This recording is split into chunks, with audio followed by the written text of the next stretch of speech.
Hi everyone, this is Rahul from Smart AI Technologies. In this video, we are going to work on a topic called detecting the malaria infected cells using deep learning. Before moving further, I just want to show you something. Here, so many people are watching our videos. About 97.7 people are not subscribing, they are just watching. Only 2.4% people of you are subscribing. I don't know if the content is very helpful for you. You can subscribe and like our video. That's fine. We'll move with our topic now. We'll directly go to code and we'll try to work with Python step by step. Before moving further, I will try to show you in the end how we will get the results. Okay, you can see here my model. I trained it for somewhat less number of epochs, but you can train it to more number of epochs to get better result. But this results is also unacceptable. You can see here some true means that is the true identity of that cell.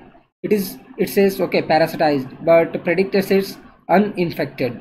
First one is wrong, but all other are right, almost right. Okay, say uninfected, parasitized. It means the classification is almost right. While I am printing 10 images, only one image is like giving the wrong thing. So only 1%. That is also due to I trained it for very less epochs. You can train it for more epochs to get better results. Okay, we'll start code now, and don't try to skip anything. You may miss some tips or concepts. They may be very helpful for you.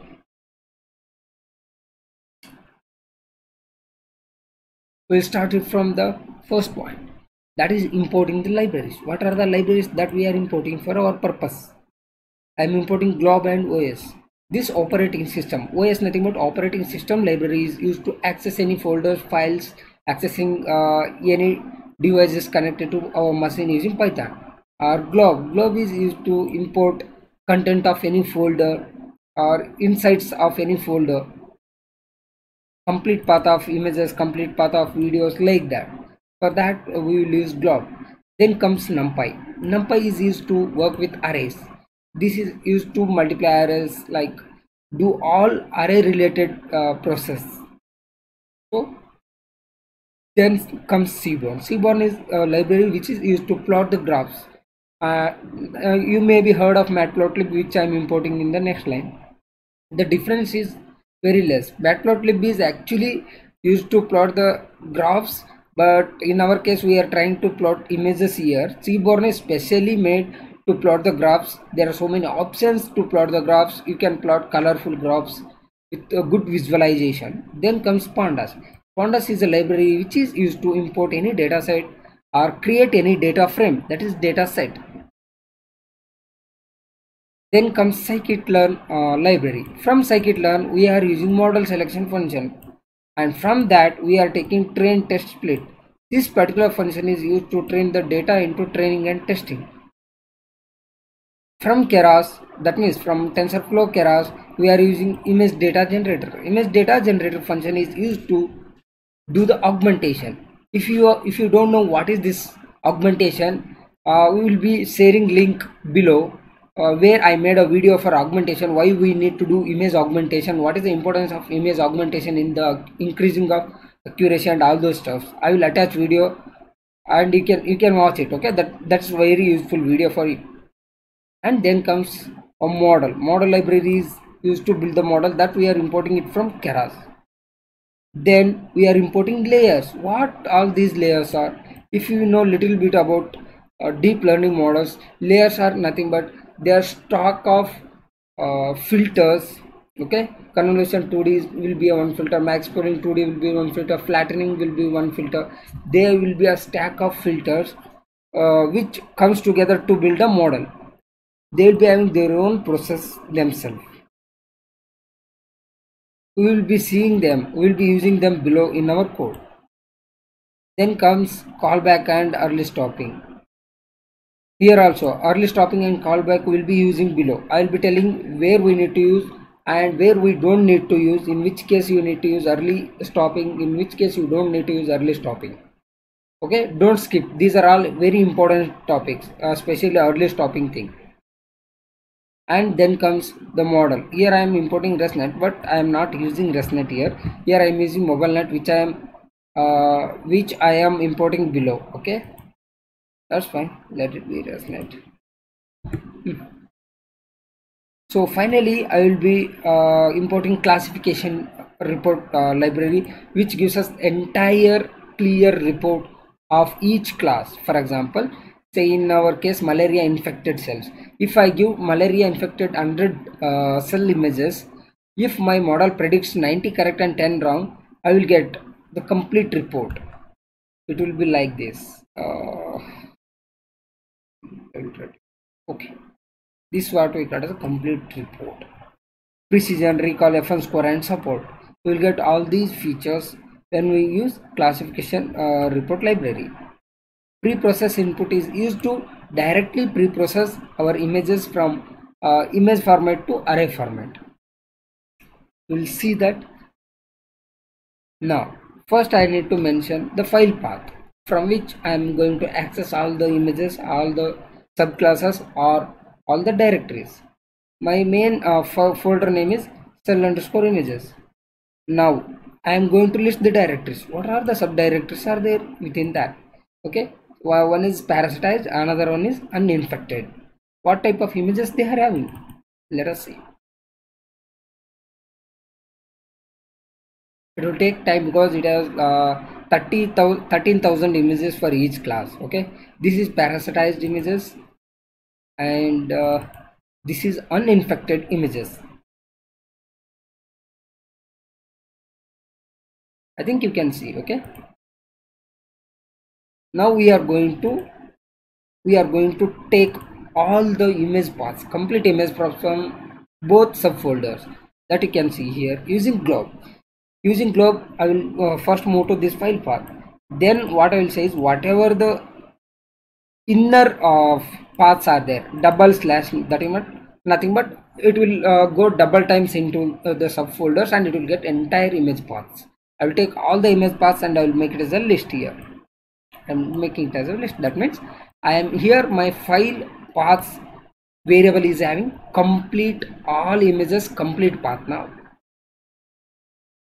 Now I am going to create another list which we call it as a labels list. There what I am doing is I am entering into that folder path and I am splitting it into two. Okay, and wherever the above images are there, okay, for example this is the first image and complete path. Okay, if this image I got it from first subfolder, that means this is uninfected, like that. Okay, from whichever the here you can see here this path is cell images slash uninfected. What is this uninfected? This is actually label. I am going to split this uninfected and another one is here I am displaying very less. Okay, that's what. From path itself I can extract the label out of that. You can see here os.path split list. I will split that. From that I am going to take second option. What is that? That is a label name. For some images it will be uninfected because they are the content of uninfected subfolder. You can see here they will be from here. Here we are trying to split the label from the paths and we are making another list which contains only the labels. That is, one is our input path is there, another one is our output label is there. Here we made two lists, one is input and another one is output. Now from both the lists we are going to create a data frame using pandas.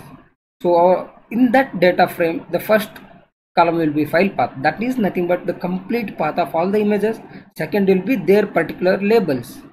This is an image, this is its label. It means that image is taken out from uninfected subfolder. What that mean? And then here we are checking it for balance the data set, whether our data is balanced or not.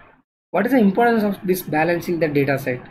Whether our accuracy will increase, whether our accuracy will decrease, loss will increase, loss will decrease if we have unbalanced data set. For that I will going to make another video. Okay, I will be sharing it as early as possible. Okay, before that here I just want to mention that if we have balanced data set, that will be far good and better. If there is any unbalanced data set, our first priority should be balance that data set. Okay, here our data set is balanced, so we are moving further. Now I am going to split my data into train and test. For this I am going to use scikit library, as I mentioned above. The library name is train test split. What does this do?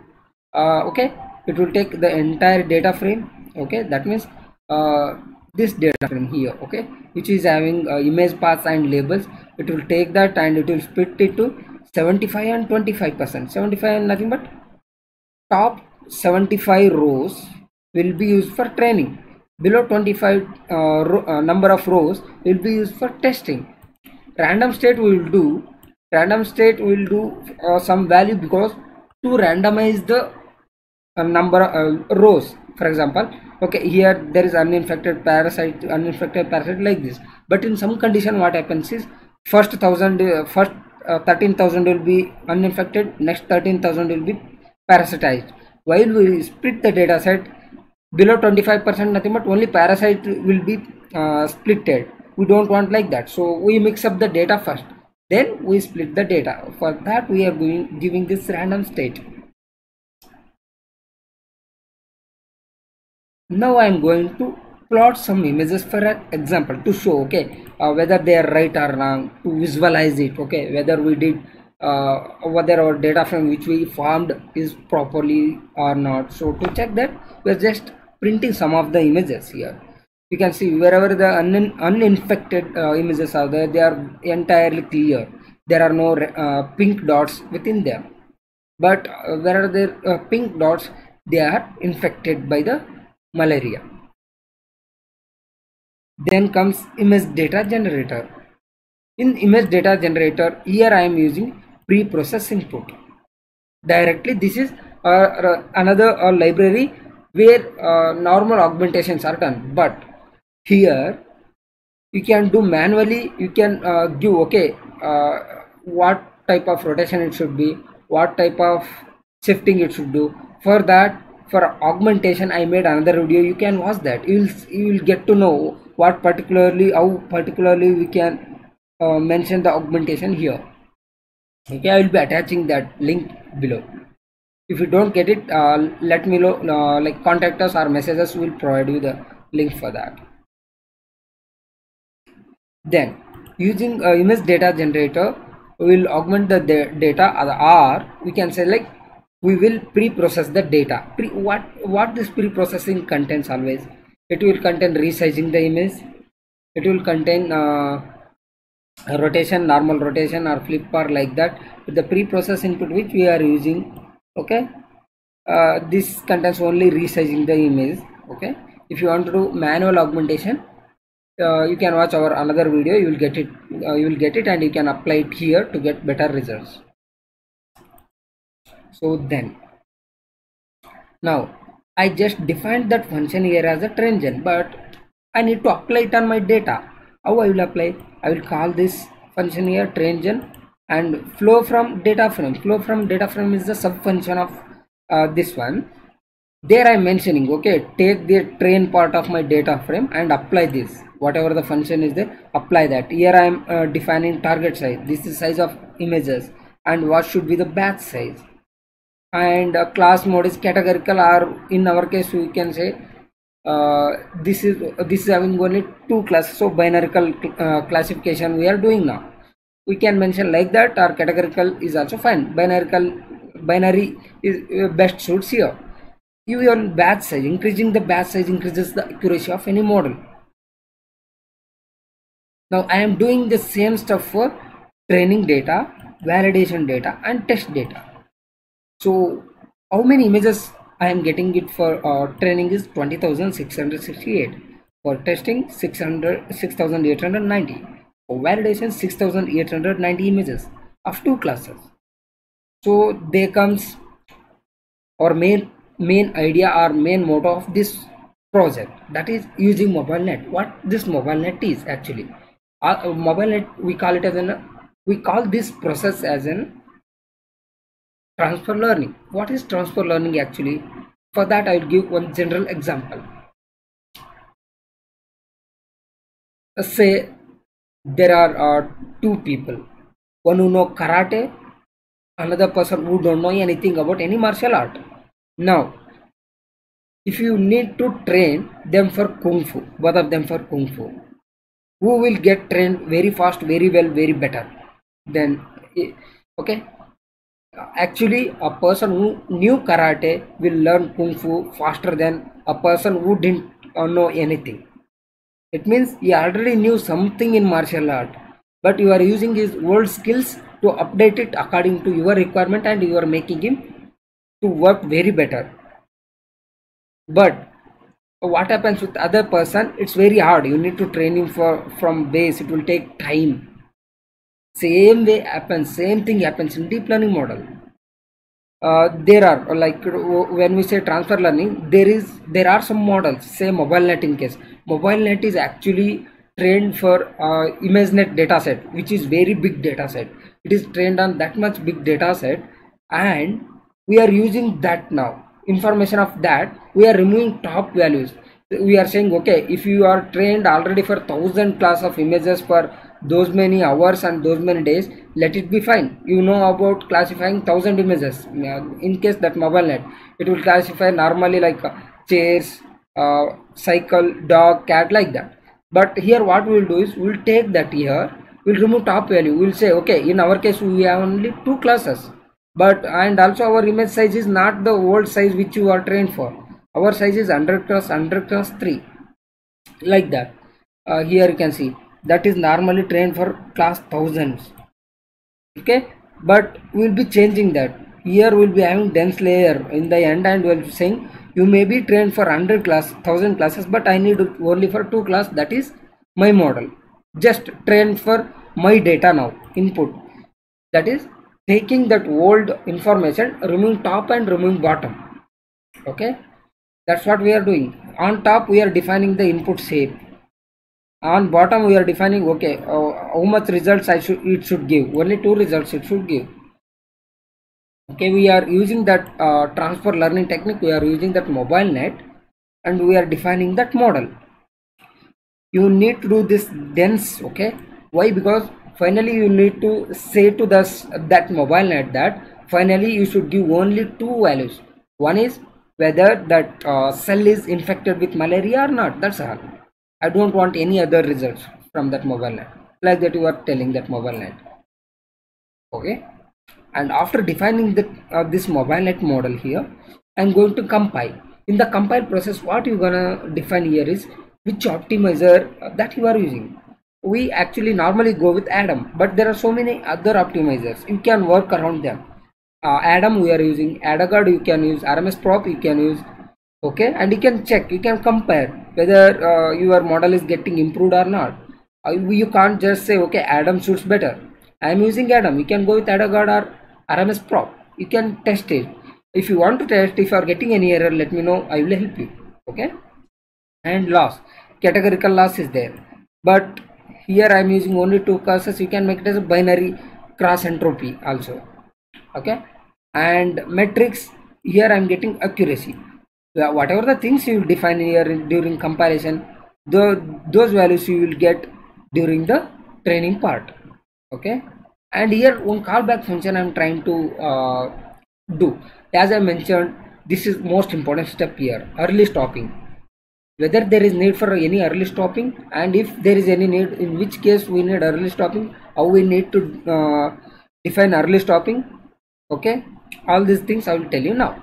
What this early stopping, nothing but it will check validation accuracy. If I am training it for 30 epochs here, but it stopped for only 50 epoch. Why it stopped? It should have moved further. But what happened? Here I am defining the early stopping. What I am saying is, while my model is training, try to check validation accuracy. If validation accuracy is not changing in 2 epochs, continuous 2 epochs, if the training validation accuracy is not improving, just stop it. If you go on doing 1000 epochs also, it's useless. I just want to say like that. But In some cases it will not work like that. Some models first their accuracy will remain same and it will deviate in the next part. So it's very hard whether we should use early stopping without knowing or whether we should not use. First what I will try to advise is try to go without early stopping. So here to do that you should just remove this callback function here, line 18. Okay, if you do, then it will train till 30th epoch completely. It will not stop 5th epoch. It stopped because it's all like validation accuracy is 85, validation accuracy is 87, 87. Like this it's okay, and when this become 85, it got to know, okay, then now validation accuracy is going to reduce, like that it thought, but it is not going to happen like that. If it reduced once, it may again rise. So that is the drawback of early stopping. But if you are building very big models, huge models, in that case early stopping plays very good role. So here I am removing early stopping. You should also remove early stopping and run this code. In my case, I kept early stopping and I executed that, and my validation accuracy was 85. My training accuracy was 88%, and I am saving that model, trained model. I am saving. Why there is need to save this model? First is save the time. Second one is you can transfer this from one system to another system where you don't need to train it again in the another system. You can make this project to clouds. You can integrate it to user interface. You can integrate it with web application. You can integrate it with Android application. Wherever you can take and integrate with there without training there. You need only training here. So to do that you need to save that model. That's what I am doing here. Once I done, I'm trying to plot this. You may see this graph is okay, it is rising very high and it's falling very low, but you can see here in y-axis it is 85%. That is, this graph is not full graph, this is cropped graph. Okay, that is only 2% difference is there, validation and training accuracy. In the loss also it's increasing, but if I remove that early stopping, and if I train it for 50 epoch or 100 epoch, it may get back to its track and I may get a better accuracy. It will happen. We will get better accuracy than this. We will get around 95 and 96, more than that we will get the accuracy. And then what I am doing is I am pushing my validation data and I'm checking, I'm doing cross validation here. So when I will do that, I will get my validation 85%. Okay, test accuracy or validation accuracy, you can say it is 85%. Then I just want to know what is the classification report. There are 4 parameters to measure. One is precision, recall, F1 score and support. All these have some mathematical background or with them. If you want to know in depth what precision, what recall, what F1 score, what support, you need to know confusion matrix. From confusion matrix you're gonna extract all these features. If you want to know more about that, I will make separate video for that. Otherwise, if you want it, you can just message us. Okay, I will give you or I will teach you about that. Okay, I will make separate video for that confusion matrix, analyzing the confusion matrix and all those stuff. Here precision score. First, okay, try to understand this much. Precision is almost near to accuracy. Okay, and it says okay, 96% my model is predicting parasite images properly, but 78% it is detecting uninfected cell images. It means here its capacity is reducing or it's failing to recognize it properly. Like that it comes. So I will define about I will define all these things in separate video. I will let you know. If you want it more personally, you can message us. Then comes, I need to apply that model onto some test data and I need to check okay whether it's predicting properly or not. That's what I am doing here. I am taking subplot and I am reading test paths. Some images, some number of images I am reading and I am feeding it to my prediction model, pred of I. And prediction model, whatever I will get, I will print it after predicted label. What is true, I will put it before a true label. So I will get like these images. Here only one image is predicted wrong. All 9 images are predicted right. It means our model is 90% accurately. It's working well. We are doing manual validation we are doing here. We are feeding some images, we are getting prediction, we are visualizing that. Okay, and then so many people will be having idea, okay, I just want to put my own image as an input and I want to test whether it's infected or not infected. Okay, here I will show you. I took this image. This image is infected. Okay, parasitized. That means parasitized.